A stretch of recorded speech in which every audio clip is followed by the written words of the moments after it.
Welcome to the EMR STAR Orientation. Just a little background on EMR STAR. This project, the purpose of this project is to provide academic access to EMR systems. And this effort is funded by a grant from the Department of Labor as part of the Health eWorkforce Consortium. And the individual leading this project is Dr. Elliot Sloan, who has described himself as having dual citizenship in clinical engineering and information systems and technology.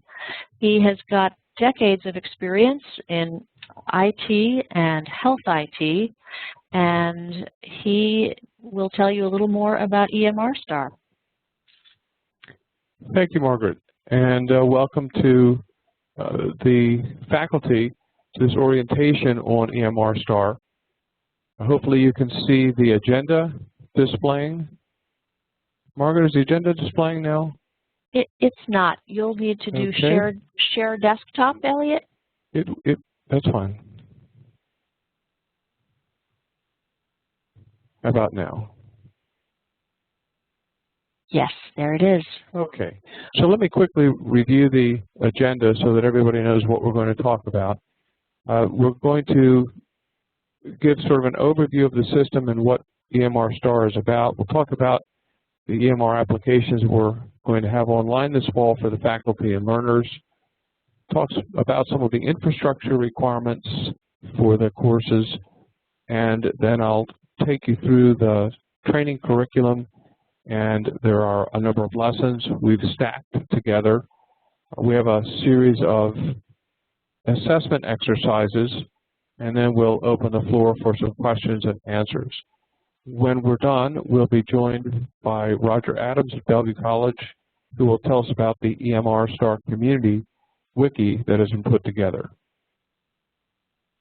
So first, let me go back to just welcoming you. The Center for Healthcare Information Research and Policy is based both in Philadelphia and in Florida.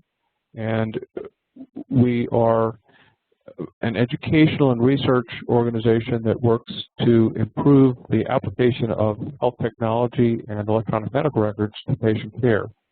The purpose of EMR STAR is specifically to enrich a very wide range of healthcare and health-related courses, giving students hands-on access to the electronic medical record systems. One of the areas that has been a challenge over the past decade or so when we have been introducing e-health and electronic medical records is that students can read about the tools but don't have an easy way to sign on and use the tools and understand all the nuances of how patient records are kept, how healthcare records are kept, and the clinical and financial implications that underlie them. Our goal is to build and improve student skills, confidence, competence, and adaptability to deal with varied EMRs. In any student's career, they're going to go through many evolutions of whatever EMR tools they're working with, whether they're in a single hospital or physician practice or they have the opportunity to work with several employers. The nature of electronic medical records is that it's a rapidly evolving field. There are a number of regulations that are causing and requiring change, and we want our learners to be comfortable with approaching new systems. And by the end of the Healthy Workforce project that has been funded by the Department of Labor, there will be 5 or 6 different electronic medical record systems that students will have an opportunity to experience. Our pilot project this fall will start with a software product known as OpenEMR. And is a very good tool for providing a general EMR introduction.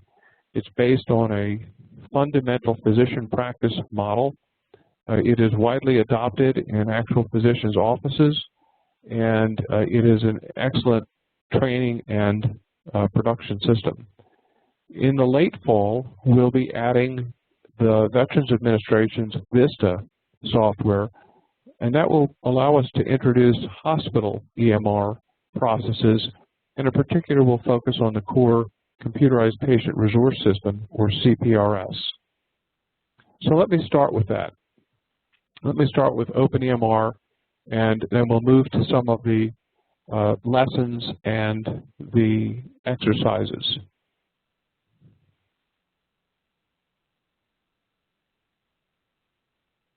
In order to access EMR STAR, simply type in www.emrstar.org. And at this site, we're building a small library of information for your use, both as faculty and for the learners.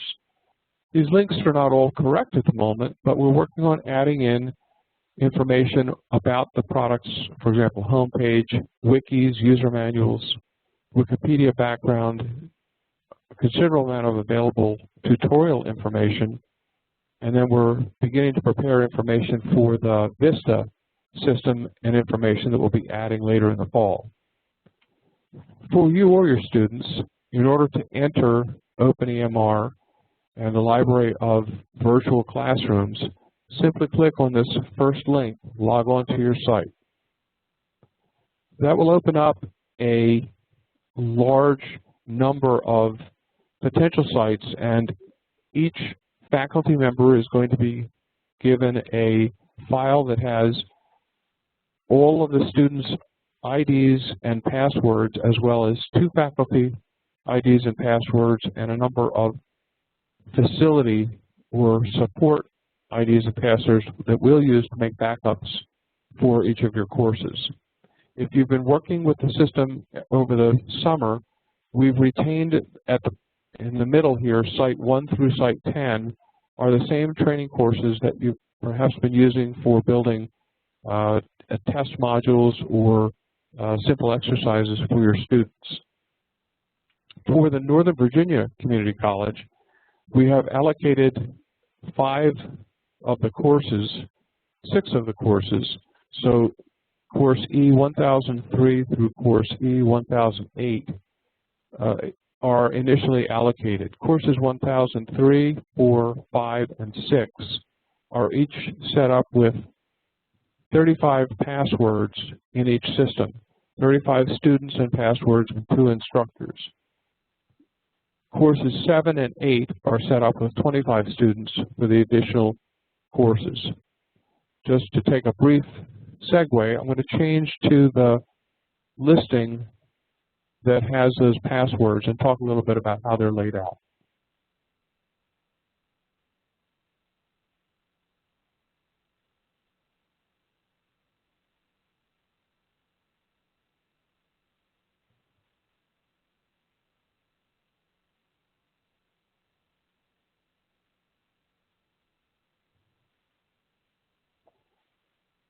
I mentioned that course 1003, for example, is one of the first courses for nurses. There are 2 instructor IDs, and for each instructor ID, there's a password. In addition, there are 35 student identities, and you know that you're in the right course. It's student 1003 for course 1003, number 1 through 35. Elliot? Yes. I am not seeing that screen. I don't know if others are able to. I will share it again. Thanks. Ah, here we go. Thank you. Okay, there's a lag. Thanks for telling me that. So in this course, course instructor 1003, number 1, or 1003, number 2, each instructor will have a password for their use, and when they log in, they can add their names and other information that they may care to add. And then each of the students has a user ID and a password that the instructor will issue. And in this case, for the nursing courses, we know that they need up to 35 students. So we've allocated 35 for course 1003, another 35 for course 1004, 1005, another 35, and an additional 35 for 1006. Again, you know which course you're in by the 4-number prefix so you know which student has been assigned to that group as well. Then there are 2 additional courses going on this fall, and those courses at NOVA have been identified as 1007 and 1008. And again, there's instructor IDs and passwords for each and student IDs. If you need additional passwords, you can actually add them in the system yourself, or we can assist you with that. But they're very, very simple to add. So let me change back to the EMR STAR screen.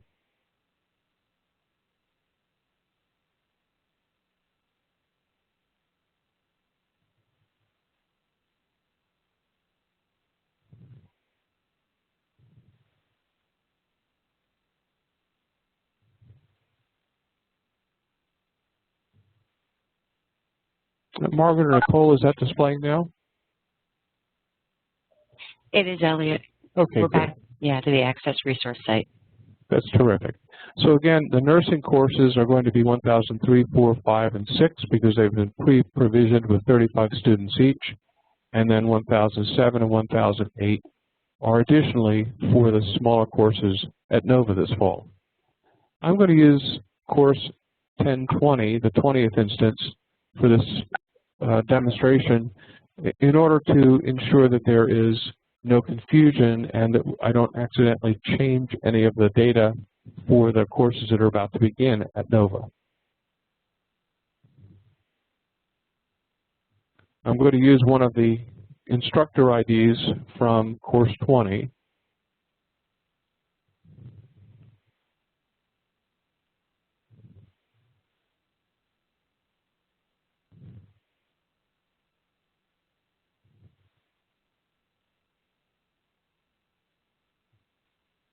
And this is the entry screen to OpenEMR. If you haven't seen this before, you may want to look at one of the tutorials. There are a number of very good video tutorials that will be linked from our homepage and also are easily found with Google. I've also found them on YouTube, so there are a number of ways to get to those. The way this menu works, on the left-hand side are all of the main menu choices for the user. And there are 2 areas, an upper area and a lower area. And the user can choose to emphasize or give the whole screen to top or bottom by unclicking or clicking these 2 buttons.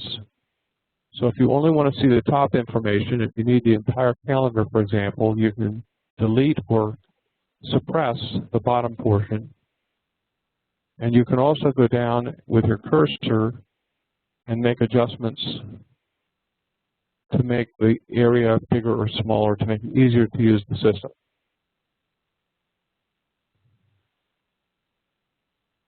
In addition, on the right-hand side is information and a link to a manual. And at any time, the user can go to a user's guide and get information. And there are also links to video tutorials at that button. So for learners or faculty, there are a number of resources readily available and built into the system as long as you have the user ID and name, and password rather. On the left-hand side, there are many common areas. The system opens and defaults to the calendar, but one can look, for example, at patients and choose any particular patient.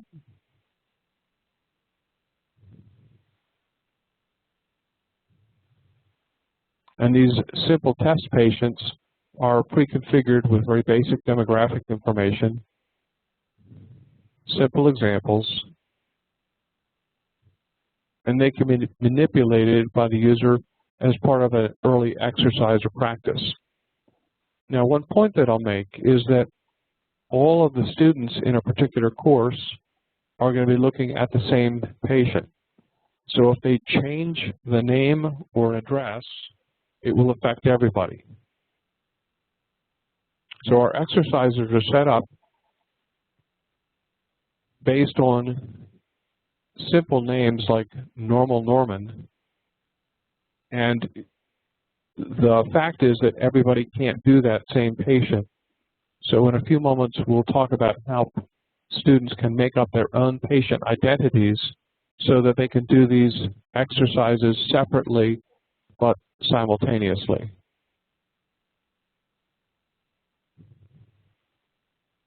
In the administration section, there's a tab on users, and this is where all of the users exist.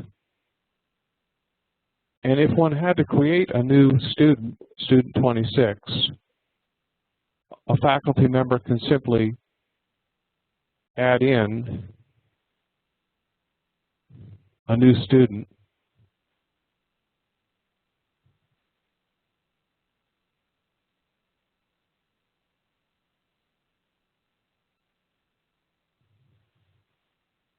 And add in a new password.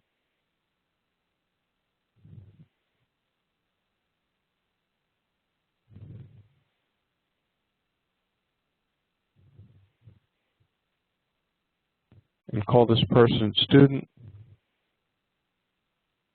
26.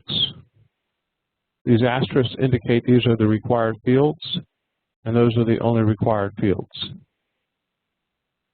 And initially, we're setting everybody to student status or to administrator status so they have full privileges in the system. Simply save that user, and now there's an additional user for the course.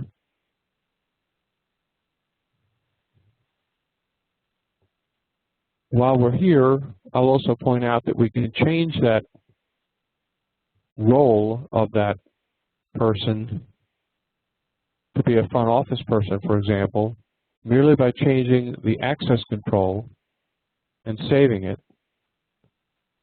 And that person, for the remainder of that session, until that is changed by an administrator, that person will only be able to do things like patient demographics or scheduling.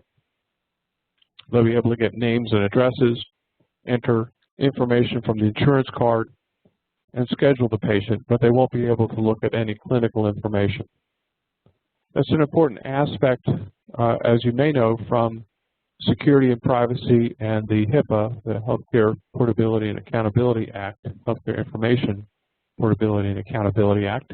And this is something that's readily managed in this Administration of Users section. So I'm going to change for a moment and show you some of the teaching exercises we put together, the curriculum. Put this back on its original form. Let me call up one of the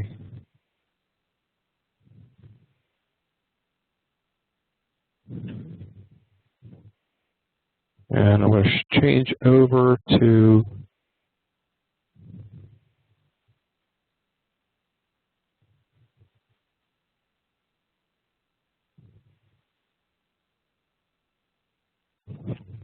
Margaret or Nicole, could you confirm that we're displaying the EMR STAR rules, please? We are, Elliot. Thank you. Thank you. You can see them. Okay. So one of the areas that's important at the outset of the class is to have the students essentially adopt make-believe patients. It's important for two reasons. One, so that they aren't changing each other's data, and it's also important for you as a faculty member to be able to identify which work was done by each student. We have suggested some basic rules here, and this is written and addressed to the learners, reminding them right at the beginning that their privacy is important. We don't want the students, the learners, to use their own names, addresses, phone numbers, social security, date of birth, or anything else that could be inadvertently stored or information that they don't want others to see. It's also important to emphasize throughout the course that the information they put in the system is going to be visible to other students and faculty members. So they should use the information in the system with discretion. We have pointed out that these are real operating systems, real operating computer systems. In the real world, they're used with real patient information, and the data is required by law to be treated with respect and privacy. We have asked students not to put in fictitious names of people, cartoons, also absolutely avoiding direct insults or indirect insults or anything that could be offensive, any topic or material that could be offensive in the system. The information is visible to other students, it's visible to the faculty, and from the point of view of the student, they should take this seriously and use it as if it was a real medical information system. Another point that can be made here is that all of these systems keep logs that identify who made what change or entry in a system, so that any change that is made is traceable back to the person who made that change.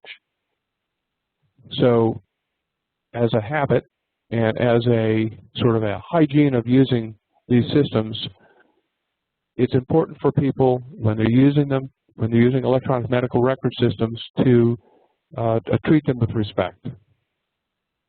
So we've suggested some beginning assignments for the students to create some individuals using the first, middle, and last initial of their names to make up two unrelated male and female names. That's so that if they are working on an exercise, we have two patients, Norman Normal and Wendy Wheezing, and we would recommend the students use these made-up names. Every time they see Norman Normal, they would use their fictitious patient's name. You'll know who those students are because we're saying if they're, whatever their name is and initials are, they should use their name and initials to make up the first, middle, and last name for their avatar, their adopted patient. You can also then make two pediatric patients using the same formulation, and that way any student who had a name George W. Bush could have 4 different patients, adult and child, for use in the assignments. Then in assignment 2, we talk about creating demographic information that is private. And we've given some rules here to follow. I'm not going to go through each of them, but they're simply trying to help students avoid making the mistake of using their own names, phone numbers, social security numbers, date of birth, private personal information. These are not intended as golden rules or absolutes, but we highly recommend that you use these in order to ensure there's consistency across your students, and it allows you to trace back to the students if there is a problem or a concern. For example, for birth dates, we've said use a birth year of 1980. We've said using 2012 for children, and then using simple methods, simple recipes, we call them, to create students or patients. So the first deliverable for your course should be for each student to identify those 4 patients and the demographics they've assigned to those patients. And they can actually enter them into the system so that you have a record of those patients available for exercises.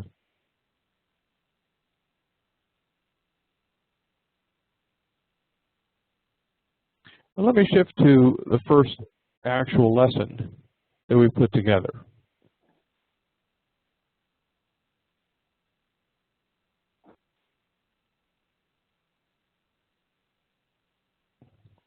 In this introductory discussion, we're actually talking about a case study method that we've used. We're focusing each of the EMR software tools on the same patient case studies. And that is intended so that as the student moves from, let's say, Open EMR to the Veterans Administration VISTA to a proprietary system, perhaps a Greenway Medical or a NextGen, that in each case the student will have the same basic clinical scenario to work with, so they won't be startled by the clinical facts about the patient. They will be able to look at the different user interfaces and focus their attention and learning on how different systems function, and therefore learn some new ways to navigate systems, because they'll need those in their careers. We have identified 2 patients, Normal Norman. Our first case with Normal Norman is talks about him just coming in for a pre-employment physical. He is absolutely normal. He's well. He has no problems or complications. We have information provided about his basic demographics. And then we talk about another patient, Wendy Weising, who is older. She has congestive heart failure, or CHF. She has been a lifelong smoker. She's been hospitalized. And again, we've provided some baseline information, things like insurance, phone numbers, SOAP notes. These are subjective, objective, assessment, and plan. This is one way of documenting during a physical examination the assessment of the patient and what follow-up steps should be made. And we'll be using Norman Normal and Wendy Weising again and again and again. Now, I'll remind you, when the students start adding these patients into the system, they need to use their own patient names, because everybody cannot add Norman Normal. The only other way to approach this would have the students put a suffix after Normal Norman or Wendy Weising of 10203 to match their student number, but that gets kind of cumbersome. So we recommend using these avatars. We will also, again, familiarize the student, remind them that they have to observe certain privacy processes and procedures whenever they're using electronic medical record systems. Lesson 1 deals with getting in and out of the system, and also talking about the fundamental administrative tasks that have to be addressed. Talks about signing in, how to access the system. Talks about the layout of the system, which I showed you during the earlier part of the presentation. A bit about the menu functionality and how it works and how it can be controlled. Information about the layout itself. What we've done is we've gone through the screens and we've laid out and tagged different parts of the screens and explained what information is contained in each area, and also the action steps needed to navigate through the system. Now, there's a lot of basic demographic information, but in an electronic medical record system, there's also a lot of codified information. When I say codified, I mean information about insurance coverage, about medications, about diagnoses and procedures. And so part of this lesson 2 is going to take the learner through those more administrative functions. Of course, we take them through the basic clinical intake process, some of the basic information about the patient,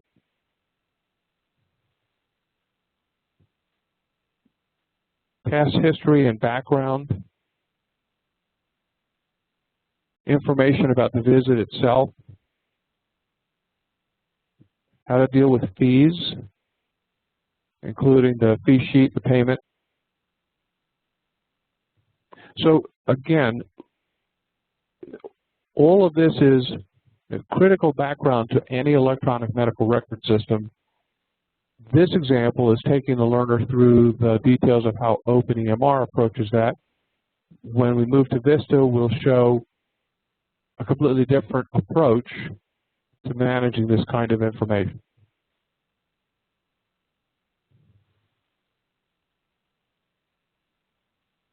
Procedures relate to the actual work that's been done by a physician or nurse. And for the first time, perhaps the learner is going to be exposed to some of the nuances and methods used to organize information about a patient's electronic medical record. There are also administrative processes related to the different office locations that a patient may have to go to. In the case of a small family practice, maybe it's only that one building, but it is becoming more and more common that 2, 3, and 4 physician practices work together as a group, and the patient may go to different locations at different times depending on their convenience or which facility is open on a weekend to provide assistance. All of those details are laid out in this lesson so that the student has a sense of how the information is organized and how the information literally is orchestrated in the patient care. Within any given facility, there are different users assigned, there are different caregivers assigned, and then there are details related to the caregivers that are extremely important that relate to the prescribing privileges and rights and the provider IDs for billing, and all of that is provided in a fairly simple, concise way to make it easy to introduce students to the fundamentals of using an electronic medical record system at the most basic level. This is non-clinical, this is administrative, functional requirements. And of course, pharmacy, and how to deal with drug and drug information. And then lastly, insurance information. We'll be adding to this information as we continue to develop the curriculum. Move on quickly to adding a patient. Normal norm, if you remember, was our target person. In this case, again, the student has to enter their own patient, not normal norm. And we'll have to substitute that, and if need be, these documents can be edited with a blank or fill in your name here if the students have difficulty keeping track of the fact that they can't all enter data into the same normal norm record. There's a simple clinical scenario provided for normal norm. He's being referred for a pre-employment screening, and it goes through the process of a new patient encounter. How is a patient set up in the clinic? And we go screen by screen, filling in information, for example, about the contacts, the insurance information. These are all areas considered as demographics. Background about the employer, patient statistics, vital statistics, whether the patient would allow phone messages to be left or text messages to be sent. These are HIPAA privacy communication choices. For example, for the pharmacy, or can phone messages or email messages be used to communicate with them? All the information related to searching and providing insurance is part of this lesson.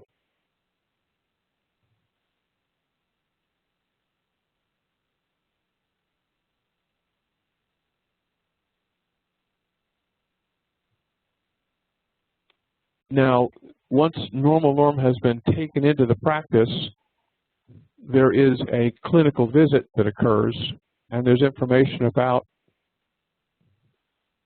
normal norms health. And in this case, typing in the fact that the physician has asked for, the employer has asked for a basic physical screening, how to enter the basic information about that screening,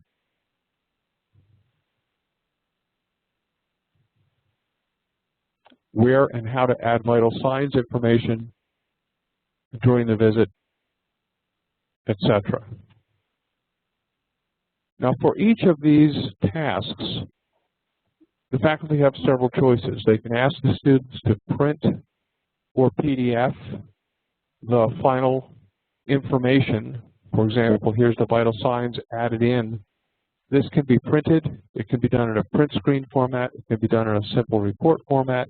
It can be done in a PDF, or the faculty member can go in as an instructor and look at each of the students' patients or spot check the student's information.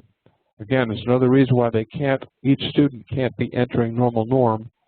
The faculty member has to know which patient they have recorded normal norms information into.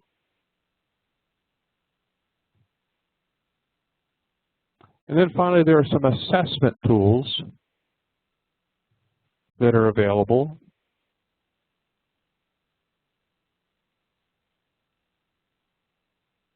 And those are in the form of exercises.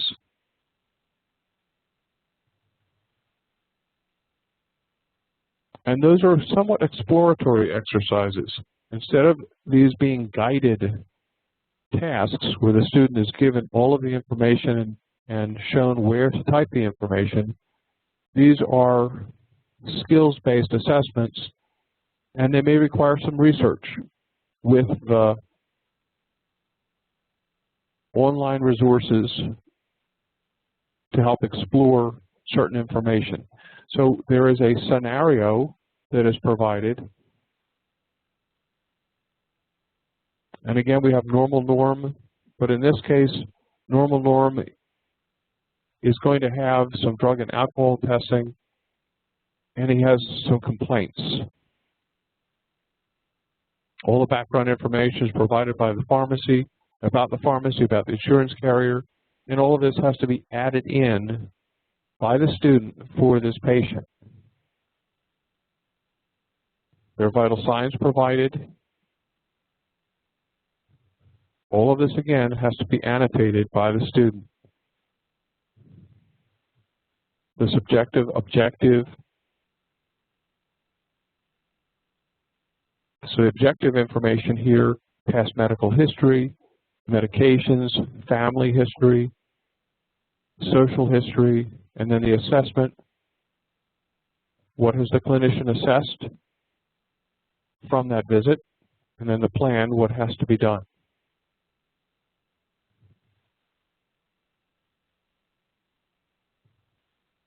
In terms of access, role, and security,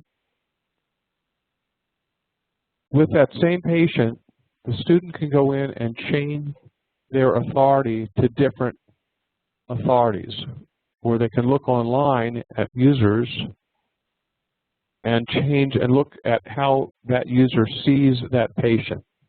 So I'm going to shift applications for a moment. Go back to OpenEMR.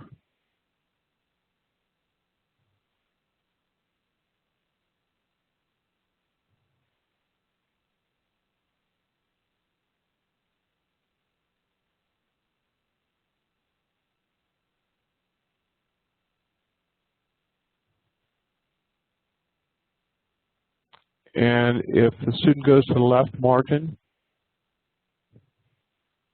and chooses users, they have a couple of choices. They can either sign in, the easiest choice is for themselves, change their role to a different role, such as front office. And once they're in front office role, they will find that they can't find clinical information about the patients. Now I am logged in as an administrator. I'm not logged in as that student 26. But if student 26 were to come back in, they would only be able to see the patient's basic demographic information, not their clinical information.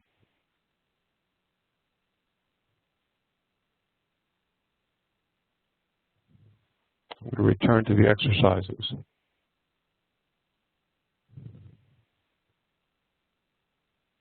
This is going to require the students take a little bit of initiative in using the system and understanding how it works. And a little bit of initiative looking at the manuals to see how the system is functioning. And it asks some questions. As a receptionist, which of the following activities are available for the receptionist to look at? It's only the office schedule and the demographics.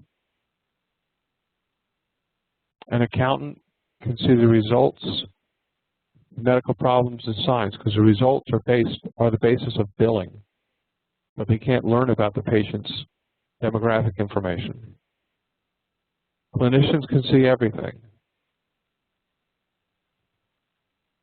The physician can review everything, and the administrator is able to function with everything. Again, the students won't know this going in. These exercises are designed to encourage them to look in the system and look into documentation and use the system to teach themselves how the functions work. And one of the questions here is a multiple choice question. Why are some users allowed to see some kinds of information that others cannot see? It's an editorial mistake, a typo that has to be fixed. And the fundamental reason is that there are many aspects of patient information that require protection. Some of it's HIPAA, some of it makes a user's job easier and more efficient if they're not seeing extraneous data, prevents people from changing or deleting data that isn't relevant to them. All of those are true. And then there's information on exercise on faculty, the facility, and practice administration. Again, in each of these cases, the idea is to have a simple assessment for the instructor. You can either use the multiple choice answers, or you can have the students provide short answers in addition to the multiple choice answers.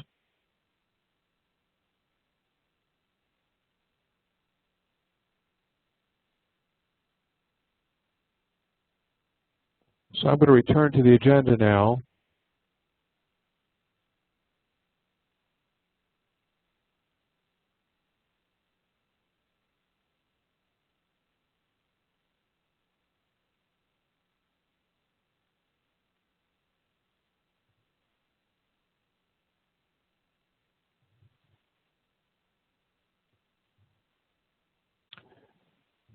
So again, our focus has been Open EMR. Later in the fall, we're going to introduce the Veterans Administration VISTA system. We're going to use the same Normal Norm and Wendy Weising examples so the students are comfortable with the clinical cases. They can use the same patient names that they created in each system. We have user IDs and passwords, and we have an opportunity to explore the EMR activity roles, such as financial, accounting versus front desk versus clinician. We've talked about the students' adoption and creation of anonymous avatar patients who they can work with. And we talked a bit about introductory EMR training lessons 1 through 4, and finally some simple assessment exercises to help you determine how much the students have understood and mastered of the material.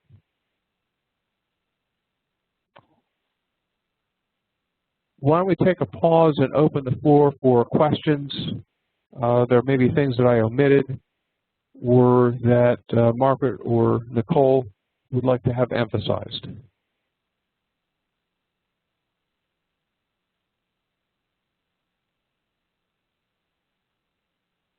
Nothing here. Okay. Margaret. I agree. It sounded really thorough, Elliot. Thank you. Okay, excellent. Why don't we then change gears and invite Roger to speak a bit about the wiki community that has been prepared to allow faculty to share information with each other and learnings about the system. That will provide an area, for example, where faculty can exchange lessons or training materials that are developed in each school. Sure, if you just want to make me the presenter, I will share my screen and show them. And to do that, you just hover over his name and then click on the box that says Make Presenter. There we go. All right. 1 second.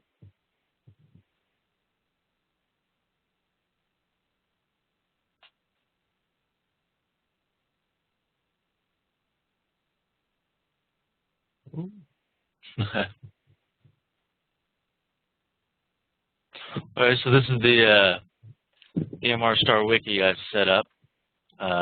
It doesn't have too much stuff in it right now, but I'll put the address in the chat so I can get to it.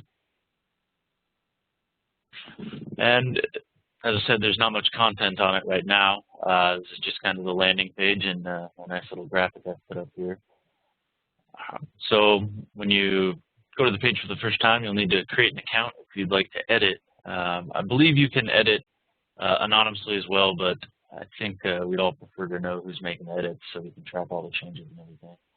So once you get in, you'll just go to Create Account, enter in all these standard forms or standard parameters, hit Create Account. You'll get an email, verification email, and then you'll log in. So I've already got mine entered here.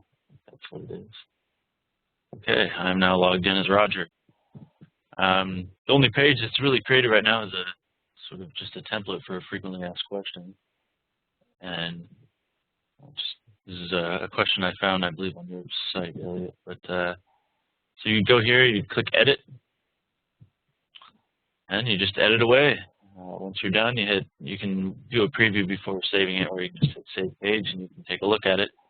It's all pretty straightforward. If anybody has any content they'd like me to put up or has any questions about what these kind of tags mean and stuff, I'm more than happy to go over them. So once we start getting some content, though, this will start being fleshed out a little bit, and we'll make a bit more sense. Does anybody have any questions about the wiki? It's pretty straightforward since there's not too much content on it right now. No, I think it's very helpful, Roger. Thank you. I hope that the faculty takes advantage of this as you discover interesting case studies, as you discover interesting exercises, as your students and learners find new things and new aspects of the system that intrigue them. Even if you find news articles that are worthy of attention, this is an area that we can use to share that information and make sure that everyone is kept current on the system. We may find this also useful for sharing information about updates, such as the evolution of the U.S. government's Meaningful Use Stage 2 program, and we believe that both OpenEMR and VISTA will eventually be certified for Meaningful Use Stage 2 compliance. Roger, thanks for arranging that information. Also, one more thing I wanted to point out. I have a section on the page here, just EMR STAR resources. So I'll just go from the beginning. So the hiteducation.org site, load up the main page here, and you go to the co-grantees resources, curriculum development resources, and EMR STAR. It's got its own little section here. There's nothing in technical resources yet. If anybody has anything they'd like me to add, just send it my way. There's curricular resources, the documents I believe you were just using, Elliot. And then there's also the webinar recordings of the orientations you gave. I imagine I'll be putting this one up as well. To view these, all you have to do is download the WebEx player, It's pretty straightforward. You just download, install, and then you can download their .arf files. And they're all hosted right here on our Dropbox. So you just click that, download it. It'll automatically open to the WebEx player. And if there's anything you need to review in the orientation webinars that Elliot gave, they're there for you if you need them. And again, if anybody has any issues getting that installed or getting those files to play, feel free to contact me. That's great. Thanks, Roger. That information, the links, I just added also to my agenda, and I will send that agenda with all that markup to you, Nicole, and you can also post that at the EMR site, EMR STAR site, and distribute to the faculty if you wish. Sounds great. Thanks, Elliot. And Elliot, thank you so much for the presentation. And we will be following up with codes that we will give to Tony Mariani, the project manager at NOVA, she will be disseminating them to all the faculty. All right. Thank you very much. Awesome. Thanks, everybody. Look forward to working with you through this fall. Thank you. Thanks. Have a great afternoon. Bye-bye. Bye-bye.